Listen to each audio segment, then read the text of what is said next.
Hello everyone, আজকের topic হেগেলের absolute idealism. তো আজকে ফার্স্ট পার্টে অ্যাবসলিউট আইডিয়ালিজম সম্পর্কে ডিসকাস করব, সেকেন্ড পার্টে আবার ডায়ালেকটিক্যাল মেথড নিয়ে আলোচনা করব। তো আজকে অ্যাবসলিউট আইডিয়ালিজম সম্পর্কে একটু জানা যাক।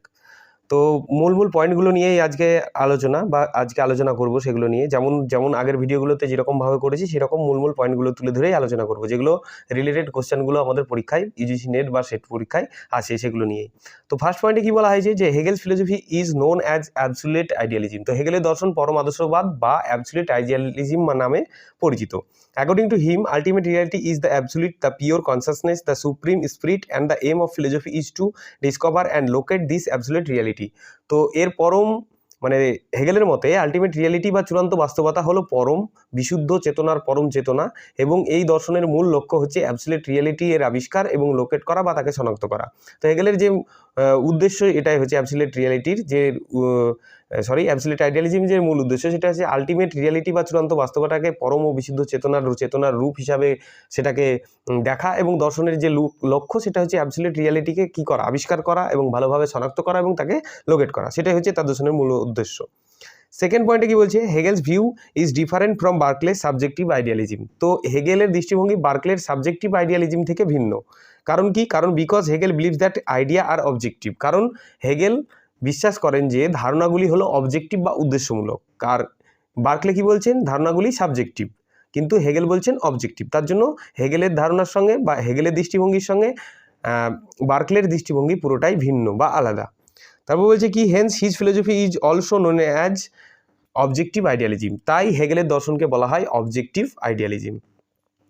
থার্ড পয়েন্ট কি বলছে যে according to absolute idealism of Hegel there is only one reality which is all inclusive, self consistent and whole. তো হেগেলের অ্যাবসলিউট আইডিয়ালিজম অনুসারে একটি মাত্র বাস্তবতা রয়েছে যা সর্বজনীন, সসঙ্গতিপূর্ণ এবং সমগ্র। This monism could be either abstract or concrete. তো এই ধারণাটা, এই অদ্বৈতবাদী ধারণাটা অ্যাবস্ট্রাক্টও হতে পারে, কংক্রিটও হতে পারে। কিন্তু however Hegel believes in concrete reality. কিন্তু হেগেল যেটা বিশ্বাস করছেন সেটা হচ্ছে কংক্রিট রিয়ালিটিকে বিশ্বাস করছেন, বা দৃঢ় বাস্তবতায় বিশ্বাসী ছিলেন হেগেল।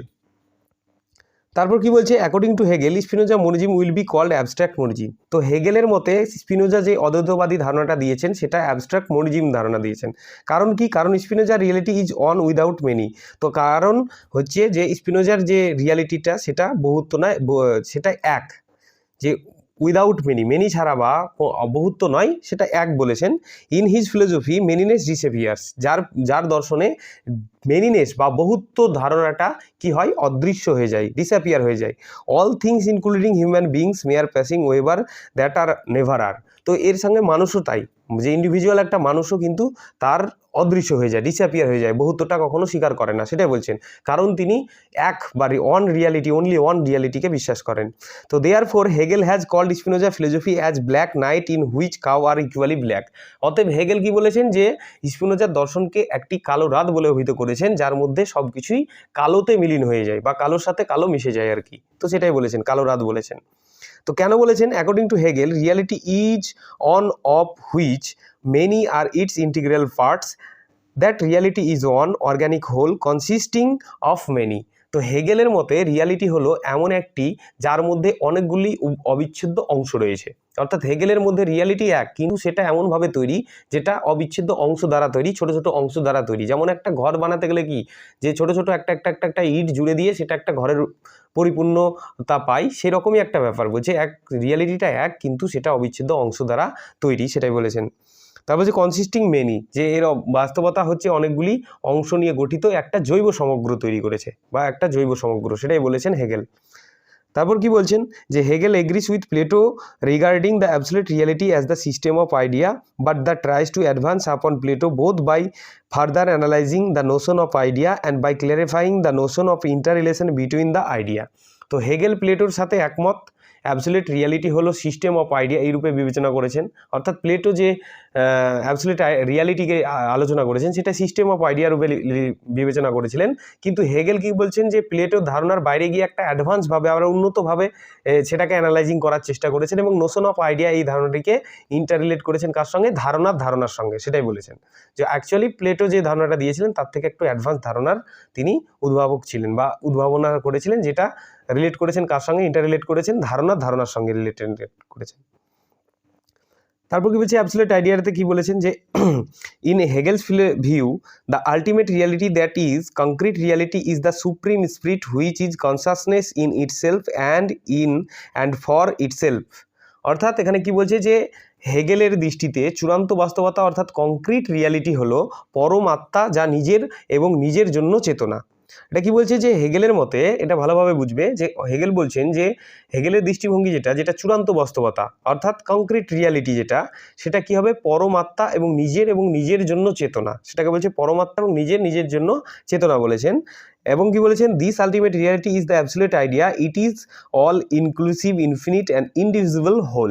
তো এই চূড়ান্ত বাস্তবতা পরম ধারণা এক এবং সর্ব অন্তর্ভুক্ত অসীম এবং সব কিছুতে মানে অবিচ্ছেদ্য একটা সমগ্র বলেছেন, অবিচ্ছেদ্য একটা হোল বলেছেন বা ইনডিভিজিবল হোল বলেছেন যেটাকে। সেকেন্ড পয়েন্টে কি বলছে যে all substance and objects found in this world are merely manifestation of absolute idea. তো এই পৃথিবীতে প্রাপ্ত সমস্ত পদার্থ এবং বস্তুই পরম ধারণার বহিঃপ্রকাশ মাত্র। তো এখানে কি বলছে যে অল সাবস্ট্যান্স অর্থাৎ এই পৃথিবীতে যত পদার্থ রয়েছে এবং বস্তু পরম ধারণার বহিঃপ্রকাশ মাত্র, সেটাকে বলছে পরম ধারণার বহিঃপ্রকাশ মাত্র বলেছেন। তারপর বলছে nothing exist when separated from the whole, it is the unity of in diversity. তো বস্তুই পরম ধারণার বহিঃপ্রকাশ মাত্র সেহেতু সমগ্র থেকে বিচ্ছিন্ন হলে কিছুই বিদ্যমান থাকে না। অর্থাৎ সমগ্র বা হোল থেকে কোনো কিছু যদি বিচ্ছিন্ন হয়ে যায় তাহলে কোনো কিছুর বিদ্যমান থাকে না। এটি বৈচিত্র্যের মধ্যে এক সাধন করে, ঐক্য সাধন করে, এক কথায় ডাইভার্সিটির মধ্যে কি করছে একটা ইউনিটি সাধন করছে, ইউনিটি তৈরি করছে বা ঐক্য সাধন করছে, সেটাই বলেছেন হেগেল।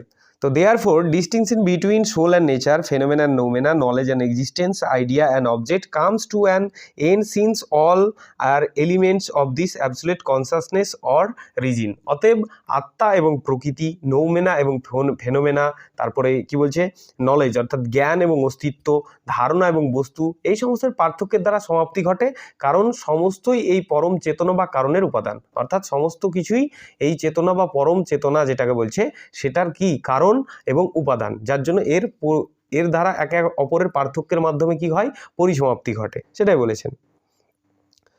তা বলছে according to Hegel ultimate reality the reason is dynamic.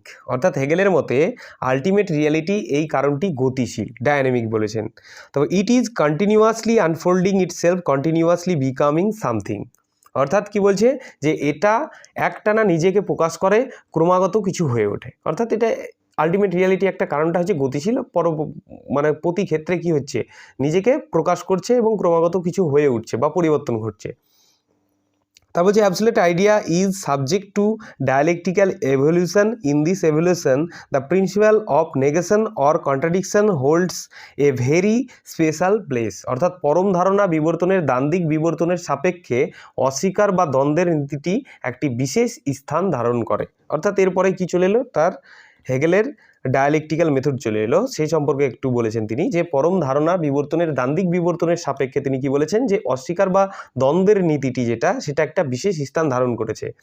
তারপর কি বলছে যে according to Hegel it is the negation which the basis of all motion, progress, development and growth. Negation is the very life of this universe. It is only by negation that existence of any object is established. তো হেগেলের মতে সমস্ত গতি, প্রকৃতি, অগ্রগতি, বিকাশ এবং প্রবৃদ্ধির যে ভিত্তি সেটা হচ্ছে নেতিকরণ অর্থাৎ নেগেশনটাকে বলছেন সব কিছুর ভিত্তি বলেছেন।